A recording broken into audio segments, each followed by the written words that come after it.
আসসালামু আলাইকুম বন্ধুরা। গল্পের শুরুতে আমরা এক ভয়ঙ্কর ডাকাতির দৃশ্য দেখতে পাই, যেখানে একটা ট্রাকে করে দুজন সিকিউরিটি অনেকগুলো ক্যাশ টাকা নিয়ে যাচ্ছিল। ঠিক তখনই রাস্তার মধ্যে একটা নির্মাণ কাজের অজুহাতে তাদেরকে থামিয়ে দেওয়া হয়। গার্ডরা মনে করে যে এটা হয়তো কোনো সাধারণ রাস্তা সারাইয়ের কাজ চলছে, কিন্তু ট্রাকটা থামার সাথে সাথে সেখানে থাকা মিস্ত্রিরা তাদের আসল রূপ দেখায়। তারা অস্ত্রশস্ত্র আর বিস্ফোরক বের করে সেই ট্রাকটা লুট করতে শুরু করে। আর এসব করতে গিয়ে সেই দুজন সিকিউরিটি গার্ডকে খুবই নৃশংসভাবে হত্যা করা হয়, আর কিছু পথচারী ওই হামলায় শিকার হয়ে মারা যায়। এই ঘটনার পরে ফর্টিকো সিকিউরিটি কোম্পানিতে রীতিমতো হইচই পড়ে যায়, আর এই কোম্পানি তাদের গার্ডদের সুরক্ষার ব্যবস্থার আরো কঠোর করতে বাধ্য হয়, যাতে ভবিষ্যতে এমন ঘটনা আর না ঘটে। তো 5 মাস পরে প্যাট্রিক হিল নামের একজন নতুন গার্ড ফর্টিকো কোম্পানিতে যোগদান করে। প্রথম দিনেই তার বস টেরি তাকে সেই ভয়ঙ্কর ডাকাতির ব্যাপারে বলে দেয়, আর এটাও স্পষ্ট করে দেয় হামলাকারীরা কিন্তু এখনো বাইরে নির্বিঘ্নে ঘুরে বেড়াচ্ছে। টেরি প্যাট্রিককে সতর্ক থাকতে আর প্রত্যেকটা নিয়ম কঠোরভাবে পালন করার জন্য সাবধান করে দেয়। খুব শীঘ্রই প্যাট্রিকের একটা ডাক নাম হয়ে যায় এইচ। তার ট্রেনিং ইনস্ট্রাক্টর হয় বুলেট নামের একজন অভিজ্ঞ গার্ড, কিন্তু ট্রেনিং এর শুরুটা খুব একটা ভালো হয় না।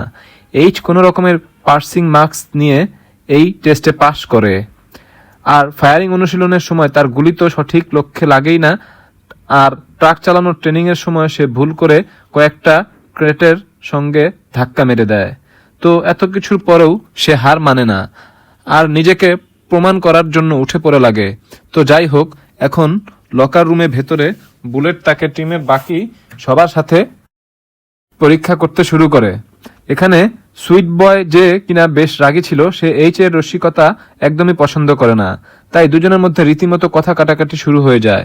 অন্যদিকে টিমের একমাত্র মহিলা গার্ড ডানা এইচ এর মতো শান্ত স্বভাব নতুন গার্ডের প্রতি বেশ আগ্রহী ছিল। এখানে জন নামের আরেকজন ছিল, যে কিনা এইচ এর উপরে প্রচন্ড বিরক্ত ছিল, কারণ এইচ কে তারা জায়গাতে নিয়োগ দেওয়া হয়েছে।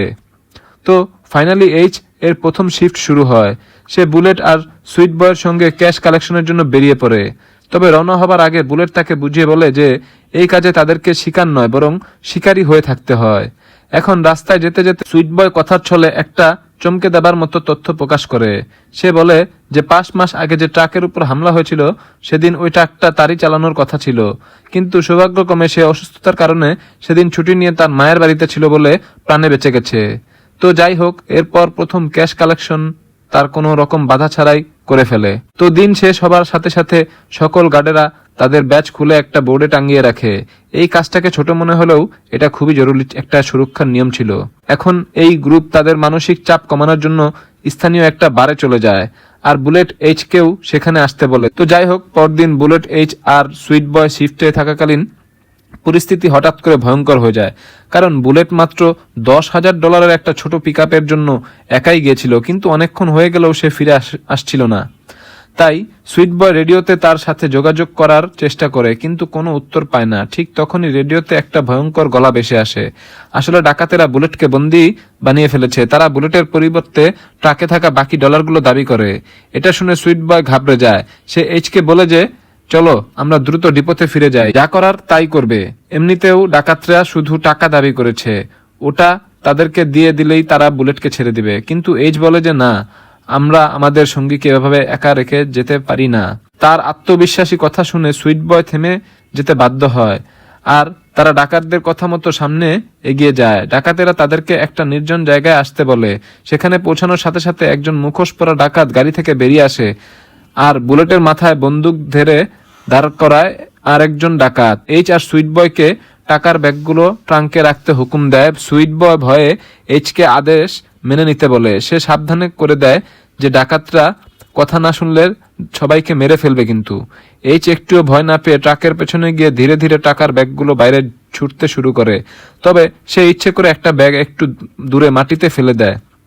ডাকাতদের মধ্যে একজন তার এই চালাকি ধরে ফেলে, আর কোনো চালাকি না করার জন্য সাবধান করে দেয়। এদিকে সুইট বয় ঘাবড়ে গিয়ে বারবার এইচকে তাদের কথা মেনে নিতে অনুরোধ করতে থাকে, আর ঠিক তখনই একজন ডাকাত ব্যাগটা তোলার জন্য সামনে এগোয়। সাথে সাথে এইচ রীতিমতো ঝড়ের গতিতে তাকে গুলি করে দেয়। এরপর সে সাথে সাথে সে ডাকাত তাকেও মেরে ফেলে, যে বুলেটের জিম্মি করে রেখেছিল। এইচ সবাইকে মেরে ফেলে, কিন্তু একজন ডাকাত কোনো রকম এখান থেকে পালিয়ে যায়। কিন্তু এইচ একটুও সময় নষ্ট না করে তার পিছু নেয় আর একটা নির্জন গোডাউনে সেই ডাকাতকে জিম্মি করে ফেলে। সেখানে এইচ তার দিকে বন্দুক তাক করে ধরে জিজ্ঞাসা করে, তোকে কে পাঠিয়েছিল? কিন্তু ডাকাত তো উত্তর না দেয়, বরং এইচকে উস্কে দেবার জন্য গালিগালাজ শুরু করে এবং খুবই ঠান্ডা মাথায় আঘাতে সে ডাকাতকে অজ্ঞান করে দেয়। তো কিছুক্ষণ পরে বুলেট আর সুইট বয় সেখানে পৌঁছে যায়। এইচ হালকা হেসে সুইট বয়ের দিকে তাকায় আর মজা করে বলে, তো এখনো কি তোমার মনে হয় ডাকাতদের সামলানো এতই সহজ? তো যাই হোক বুলেট আর সুইট বয় তখনও সে ভয়ঙ্কর পরিস্থিতিটা সামলে ওঠার চেষ্টা করছিল। আর এইচ সেই মুখোশ পরা মৃত ডাকাতদেরকে পর্যবেক্ষণ করতে থাকে। সে এক এক করে তাদের মুখোশ সরাতে থাকে, এই আশাতে যে তাদের মধ্যে হয়তো তার কাঙ্ক্ষিত সেই লোকটা থাকতে পারে। কিন্তু এদের মধ্যে কেউই এসে ছিল না যাকে সে খুঁজছিল। হ্যাঁ বন্ধুরা, এইচ এখানে কাউকে খুঁজছিল। তো যাই হোক, কিছুক্ষণ পরে দুজন FBI এজেন্ট ঘটনাস্থলে পৌঁছায় আর তদন্ত শুরু করে দেয়। তারা এইচকে তার অসাধারণ নিশানা নিয়ে প্রশ্ন তোলে, কারণ এইচের তো ফায়ারিং টেস্টের রিপোর্টটা অত ভালো ছিল না।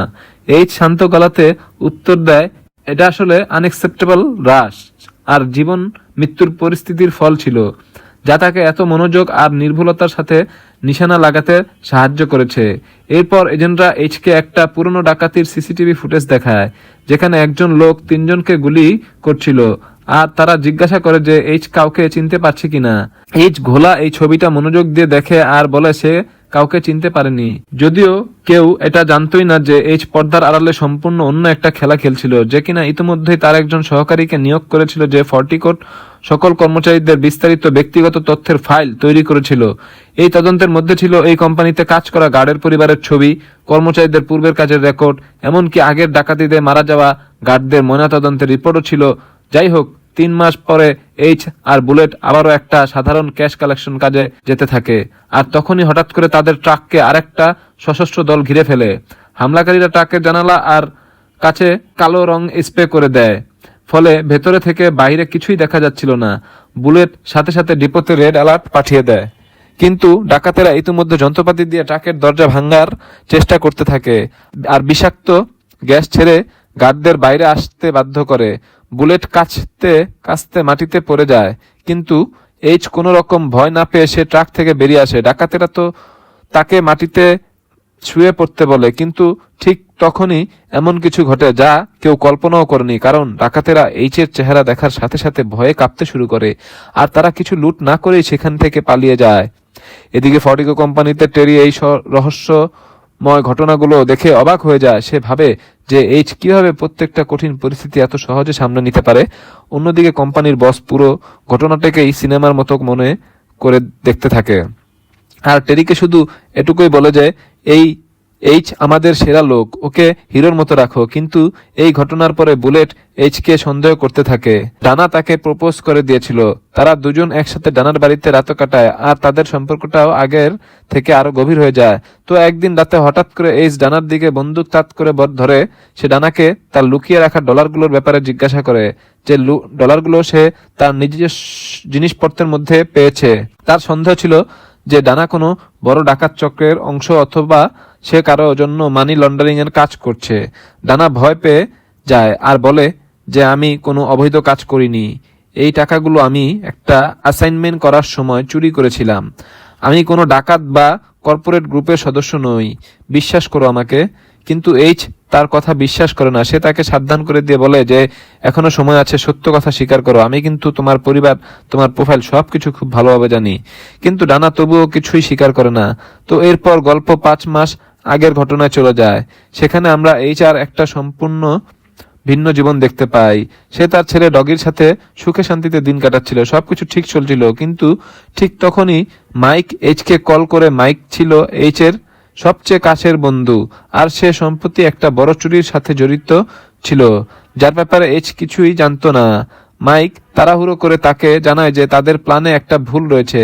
তাদের দলের একজন সদস্য নিজের জায়গা মতো পৌঁছাতে পারছে না, তাই এইচকে একটা হেল্প করতে হবে।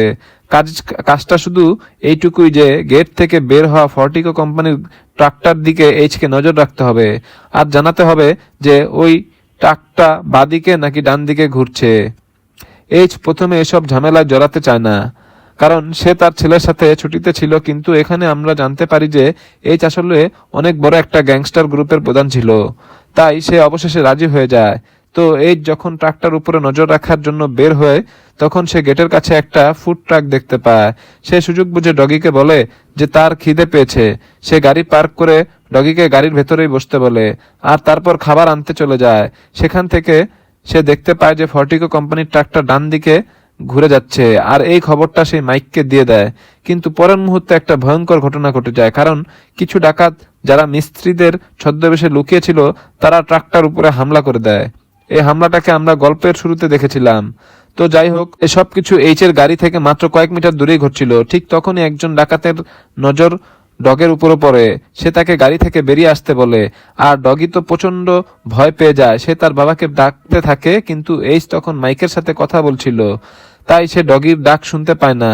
ভয়ে কাঁপতে কাঁপতে ডগি গাড়ি থেকে বেরিয়ে আসে আর ডাকাতদের কথা মতো মাটিতে শুয়ে পড়ে। কিন্তু ডগি ভুল করে তার মাথাটা ঘুরিয়ে ফেলে আর দেখতে পায় যে ডাকাতদের মধ্যে একজন তার মুখোশটা খুলে ফেলেছে। এটাই ছিল তার জীবনের সবচেয়ে বড় ভুল, কারণ নিজের পরিচয় প্রকাশ হয়ে যাওয়ার ভয়ে সেই ডাকাতটা শুধু গার্ডদের মারে না, বরং ডগিকেও খুব নৃশংসভাবে গুলি করে দেয়। ঠিক সেই সময় এইচ দৌড়ে ফিরে আসে, কিন্তু সে শুধুমাত্র তার ছেলেকে মরতে দেখতে পায়। রাগে আর কষ্টে এসে ডাকাতদের উপর হামলা করার চেষ্টা করে, কিন্তু সে কিছু করার আগে ডাকাতেরা তাকেও গুলি করে দেয়। 3 সপ্তাহ পার হয়ে যাওয়ার পর এইচ এর জ্ঞান ফেরে। তখন সে নিজেকে হাসপাতালের বিছানায় দেখতে পায়। সে শারীরিকভাবে আহত তো ছিলই, কিন্তু তার চেয়েও বেশি ভেঙে গিয়েছিল তার মন। তাকে জানানো হয় যে ডগি আর এই পৃথিবীতে নেই। এই খবরটা শুনে সে প্রচন্ড কষ্ট পায়, আর নিজের ছেলের মৃত্যুর জন্য সে নিজেকেই দায়ী করতে থাকে। শুধু তাই নয়, ডগির মাও কাঁদতে কাঁদতে তাকে বলে যে তোমার জন্য আমার ছেলের আজ আমাদের মাঝে নেই, তুমি একজন ব্যর্থ বাবা। আর প্রতিশোধের আগুনে জ্বলতে থাকা এইচ তার পুরনো বন্ধু এবং এফবিআই এজেন্ট কিং এর কাছে সাহায্য চায়, যাতে করে সে ওই বিশ্বাসঘাতক ডাকাতদের চিনতে পারে। কিং এর কাছে খুব বেশি তথ্য না থাকলেও সে এইচকে কিছু কুখ্যাত অপরাধীদের একটা তালিকা দিয়ে দেয়। এই তালিকা নিয়ে এইচ প্রথমে তো সকল কুখ্যাত অপরাধীকে নৃশংসভাবে মারতে থাকে। তারপর সে তার গ্যাং মেম্বারদের সাথে একটি মিটিং করে এবং বাকি সন্ত্রাসীদের থাকে পাওয়া তথ্য জানতে চায়। তারা আসলে বিভিন্নভাবে সেদিনের ডাকাতির তথ্য বের করার চেষ্টা করছিল, কিন্তু কোনো লাভ হয়নি। তারা সে ডাকাত দলকে খুঁজে পায় না যারা এত বড় বিশ্বাসঘাতকতা করেছিল। এইচ তখন বুঝতে পারে যে তাদের বর্তমান পদ্ধতিতে কাজ করছে না। তাছাড়াও মাইকও বুঝতে পারে যে প্রতিশোধের নেশায় এইচ পাগল হয়ে গেছে। তখন মাইক তাকে একটা পরামর্শ দেয়, আর এইচ তার পরামর্শ মেনে সিদ্ধান্ত নেয় যে হ্যাঁ, সে কিছুদিনের জন্য লন্ডনে ফিরে যাবে। তবে যাবার আগে সে তার সহকারীকে আদেশ দেয় যে তার জন্য প্যাট্রিক হিল নামের একটা নতুন পরিচয় তৈরি করতে, যেখানে নকল সিকিউরিটি গার্ডের ব্যাকগ্রাউন্ডও থাকবে। আর সেই নকল পরিচয় নিয়ে ফর্টিকো সিকিউরিটি কোম্পানিতে চাকরি পেতে সফল হয়, যাতে করে সে কোম্পানির ভেতর থেকে ক্লু সংগ্রহ করতে পারে আর আসল অপরাধীদের কাছে পৌঁছতে পারে। তো এখন আমাদের কয়েক মাস আগের ঘটনা দেখানো হয়, যেখানে 6 জন প্রাক্তন আর্মি অফিসার যারা আর্থিক সমস্যাতে ভুগছিল আর নিজেদের ভাগ্য নিয়ে চিন্তিত ছিল, তারা তাদের প্রাক্তন সার্জেন্ট জ্যাকসনের নেতৃত্বে একত্রিত হয়। এই হতাশা আর ক্ষোভ থেকে তারা ধনী মধ্যপ্রাচ্যের বাসিন্দাদের টার্গেট করার পরিকল্পনা করে। জ্যান, যে কিনা দলের সবচেয়ে লোভী সদস্য ছিল, সে বাকি সবাইকে এই পরিকল্পনায় যোগ দেওয়ার জন্য রাজি করিয়ে ফেলে। তারা বেশ কয়েকবার ডাকাতি করে আর শুরুতে কয়েক লক্ষ টাকা চুরিও করে ফেলে, কিন্তু টাকা বাড়ার সাথে সাথে তাদের লোভও বাড়তে থাকে। যদিও জ্যাকসন তখনও দলের নেতা ছিল, কিন্তু জন নিজেকে তার সমান বা তার থেকেও বড় ভাবতে শুরু করে। চুরি করা দামি জিনিসগুলো বিক্রি করে টাকা নেবার জন্য তাদের অনেক দালাল ধরতে হতো, যা দেখে জ্যান বিরক্ত হয়ে যায়। তাই জ্যাকসন আর তার দল এবার সরাসরি টাকা ট্রান্সফারের ট্রাকগুলোকে টার্গেট করার সিদ্ধান্ত নেয়, যাতে মাত্র একজন গোপনে সংবাদ দিলে তারা ডাকাতি ঠিকঠাক মতো করতে পারবে আর চুরি করার টাকা সরাসরি সবার মাঝে ভাগ করে নেওয়া যাবে। এই কাজগুলো শুরু করার পরে এবার তাদের ডাকাতির অপারেশন থেকে কোটি কোটি ডলার আসতে শুরু করে। জ্যাকসন সবাইকে সাবধান থাকতে বলে। এদিকে জ্যাকসনের জন্মদিনের সময় তার পুরো দল তাদের শেষ এবং সবচেয়ে বড় ডাকাতির পরিকল্পনা করে, যেটা ছিল ফর্টিকো কোম্পানির একটা ট্রাক। সেখানে প্রচুর পরিমাণে নগদ অর্থ টাকা ছিল। তো ডাকাতির দিন তারা পুরোপুরিভাবে প্রস্তুত হয়ে যায় আর নিজেদেরকে নির্মাণ শ্রমিক হিসেবে লুকিয়ে রাখে, যাতে করে কেউ সন্দেহ না করে। ডাকাতির দিন সবাই নিজ নিজ জায়গা মতো প্রস্তুত ছিল, কিন্তু তারা এটা জানতো না যে এইচ তার গাড়িটা তাদের কাছেই পার্ক করে রেখেছে, আর সেই গাড়িতে ছিল তার ছেলে ডগিও। তো শুরুতে জ্যাকসন ওই গাড়িটাকে বেশি গুরুত্ব দেয় না, আর তার লোকদেরকে শুধু নজরে রাখতে বলে। আর ডাকাতি শুরু হবার সাথে সাথে পুরো দল তাদের পরিকল্পনা অনুযায়ী কাজ শুরু করতে থাকে। তারা সেই ট্রাকের গার্ডদেরকে বাইরে বের করে, আর জ্যান তাদের মধ্যে একজনের দিকে বন্দুক তাক করে তাকে জিম্মি করে নেয়। একই সময় দলের আরেকজন সদস্য এইচের গাড়ি থেকে ডগিকে টেনে বের করে আর তাকে মাটিতে মুখ নিচু করে শুয়ে পড়তে বাধ্য করে। অন্যদিকে দলের বাকি সদস্যরা দ্রুত নগদ টাকায় ভরা ব্যাগগুলো সংগ্রহ করতে শুরু করে। সবকিছু ঠিকঠাক চলছিল, কিন্তু তখনই একজন গার্ড তার অস্ত্র বের করার চেষ্টা করে আর জানের মুখে খুলে ফেলে। জ্যান সাথে সাথে কোনো দ্বিধা না করে সেই গার্ডকে মেরে ফেলে। এইসব কিছু আবার মাটিতে পড়ে থাকা ডগি দেখে ফেললে, আর জ্যান ভাবে যে এই ছেলেটা নিশ্চয়ই পুলিশকে সাক্ষী দিতে পারে, তাই সে কোনো দয়া না দেখিয়ে ডগিকেও গুলি করে দেয়। জনের এমন কাজ দেখে তার বাকি বন্ধুরা রেগে মেগে তাকে বলে যে, তোমার এসব কাজের জন্য আমরা ধরা পড়ে যেতে পারি, থামাও এসব। তাদের মধ্যে এসব নিয়ে তুমুল ঝগড়া চলছিল, কিন্তু ঠিক তখনই তারা দেখতে পায় যে এইচ দ্রুত তাদের দিকে দৌড়ে আসছে। তাই ঘাবড়ে গিয়ে দলের একজন সদস্য জনকে বলে যে তাকে আটকাতে হবে, শুধু তার পায়ে গুলি করলে চলবে। কিন্তু জ্যান সরাসরি এইচের বুকে গুলি করে দেয় আর তার চোখের দিকে তাকিয়ে তাকে মাটিতে পড়ে যেতে দেখে। তো এই ঘটনার পরে কয়েক মাস পেরিয়ে গেলে দলটা আবারও একত্রিত হয়। লোভ আর বেশি টাকার ক্ষুধা তাদেরকে আবারও একত্রিত জায়গাতে নিয়ে আসে। আগের বারের ডাকাতিতে বিপুল পরিমাণে টাকা পাওয়া সত্ত্বেও তারা তখনও সন্তুষ্ট ছিল না। জ্যাকসন জ্যানকে গালি দিয়ে বলে যে তারা দায়িত্ব জ্ঞানহীনতার কারণে তারা সবকিছু হারাতে পারত। তো এরপর সে তাদেরকে নতুন এবং শেষ ডাকাতির মিশনের কথা জানায়। ব্ল্যাক ফ্রাইডে দিনে ফর্টিকো কোম্পানির গাড়ি বহরে হামলা করতে যাচ্ছিল তারা, যেদিন $50 মিলিয়ন বেশি টাকা সেই ট্রানজিটে থাকবে। এরপর সে তাদেরকে নতুন এবং সর্বশেষ ডাকাতির মিশনের কথা জানায়। মিশনটা বিপজ্জনক হলেও তারা যদি চুরিটা করতে পারে তাহলে সারা জীবন আর কোনো চিন্তা করতে হবে না। এদিকে ফর্টিকো কোম্পানির ডিপোতে টেরি গার্ডদেরকে ব্ল্যাক ফ্রাইডের জন্য বাড়তি সুরক্ষা ব্যবস্থা ব্যাপারে জানায় আর সতর্ক থাকতে নির্দেশ দেয়। কিন্তু অন্যদিকে ডাকাত দলের ভেতরে ঝগড়া আরো বাড়তে থাকে, কারণ জ্যাকসন জেনের আচরণে অনেক বিরক্ত। বিশেষ করে তার অপ্রয়োজনীয় খরচের কারণে তারা সবাই ধরা পড়ে যেতে পারে। তো ডাকাতির দিন বুলেট আর এইচ তাদের শিফটের কাজ করছিল, আর শেষ ডেলিভারিটা সম্পন্ন করার পরে বুলেট একটা ভয়ঙ্কর রহস্য ফাঁস করে দেয়।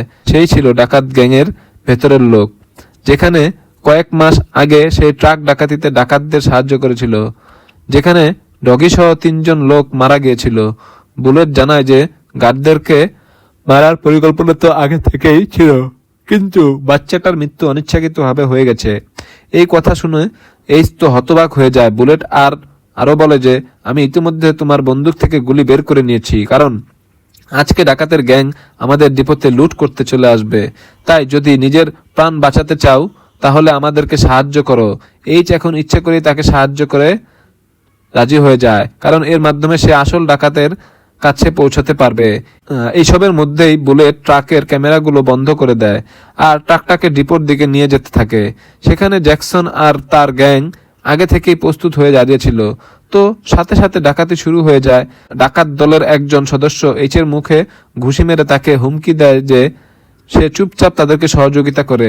জ্যান এবং বাকি 3 জন অভিজ্ঞ ডাকাত সে ট্রাকে উঠে পড়ে, আর জ্যাকসন এবং আরেকজন সদস্য একটা গাড়িতে করে তাদের পিছু পিছু যেতে থাকে। ট্রাকটা ডিপোতে পৌঁছানোর সাথে সাথে ট্রাকের গেট খুলে ভারী আশ্চর্য ডাকাতেরা বেরিয়ে আসে আর পুরো পার্কিং এলাকাটা তাদের নিয়ন্ত্রণে করে নেয়। তারা টেরি, অন্যান্য গার্ড এবং এইচকে জিম্মি করে ফেলে। মজার ব্যাপার হলো, গ্যাংয়ের ভেতরের লোক হওয়া সত্ত্বেও বুলেটকেও তারা নাটক করে জিম্মি করে ফেলে, যাতে করে কেউ তাদেরকে সন্দেহ না করে।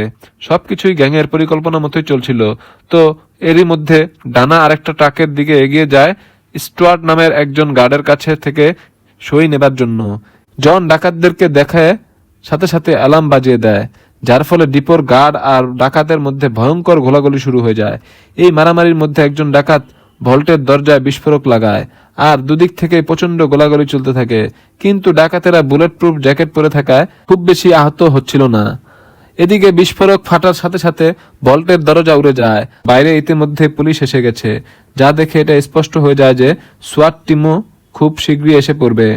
ডাকাতেরা জানায় যে সোয়াট টিম এসে পড়লে তাদের পালানো অসম্ভব হয়ে যাবে, তাই তারা দ্রুত টাকা ব্যাগে ভরতে শুরু করে, কারণ তাদের হাতে মাত্র 8 মিনিট সময় ছিল। এই সময়ের মধ্যে তারা বেশিরভাগ গার্ডকে মেরে ফেলে। এই সুযোগে এইচ তার লুকিয়ে রাখা পিস্তল দিয়ে একজন ডাকাতের পায়ে গুলি করে আর তারপর একটা লুকানো ছুরি দিয়ে নিজেকে মুক্ত করে নেয়। এইচ দ্রুত টেরি আর একজন গার্ডকে খুলে দেয়। টেরি সেই গার্ডকে নিয়ে ডিপোর পেছনের দরজা দিয়ে বাইরে যাওয়ার সিদ্ধান্ত নেয়, আর এইচ একজন ডাকাতের পোশাক পরে লড়াইয়ের জন্য প্রস্তুত হয়ে যায়। শার্লি একটানা গুলি চালাতে থাকে, কিন্তু শেষেমেশে এই সংঘর্ষে এসে মারা যায়। এরপর ডানা আর স্টুয়ার্ডের অস্ত্র তুলে নিয়ে ডাকাতদের সাথে লড়াইয়ে জড়িয়ে পড়ে। এইচ এক এক করে ডাকাতদের খতম করতে শুরু করে, আর সুযোগ বুঝে টাকার ব্যাগের ভেতরে একটা মোবাইল লুকিয়ে রাখে, যাতে পরবর্তীতে সে এই ব্যাগ প্রেস করে। এরপর সে একজন ডাকাতের হেলমেট খুলে তাকেও মেরে দেয়। আর এদিকে ডাকাতের অবস্থা বেগতিক দেখে কাজ দ্রুত করতে থাকে, কিন্তু তখনই এইচ আর সামনে একজন ডাকাত এসে পড়ে, আর দুজনের মধ্যে ভয়ঙ্কর হাতাহাতি শুরু হয়। এইচ যখন তাকে গুলি করার চেষ্টা করে তখন সে বুঝতে পারে তার পিস্তল খালি হয়ে গেছে, তাই সে দ্রুত ছুরি বের করে আর শত্রুকে শেষ করে ফেলে। এদিকে জ্যাকসন তার দলকে টাকা নিয়ে পিছু হটার আদেশ দেয়।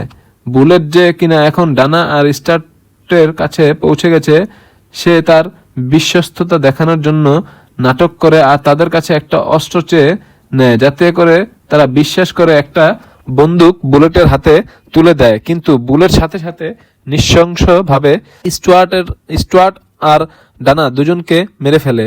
অন্যদিকে এইচ আরো দুজন ডাকাতকে খতম করে দেয়, কিন্তু ঠিক তখনই বুলেট হঠাৎ করে তার উপরে হামলা করে দেয়। সে এইচকে গুলি করে আহত করে ফেলে। বুলেটের পর তার একজন সাক্ষীকে নাম ধরে ডেকে তাকেও গুলি করে। এসবের পরে এখন পুরো দলে শুধুমাত্র জ্যাকসন, জেন আর বুলেটই বেঁচে ছিল। তারা দ্রুত তাদের ডাকাতি শেষ করে বুলেট আর জেন টাকাগুলো ট্রলিতে তুলে লিফটে যাওয়ার জন্য প্রস্তুতি নিতে থাকে। জ্যাকসন যেখানে আগে থেকে আহত ছিল, সে টাকে বসে তার বন্দুকটা ঠিক করতে থাকে, কারণ সে সবাইকে মেরে টাকাগুলো নিজে নিজে নিতে চেয়েছিল।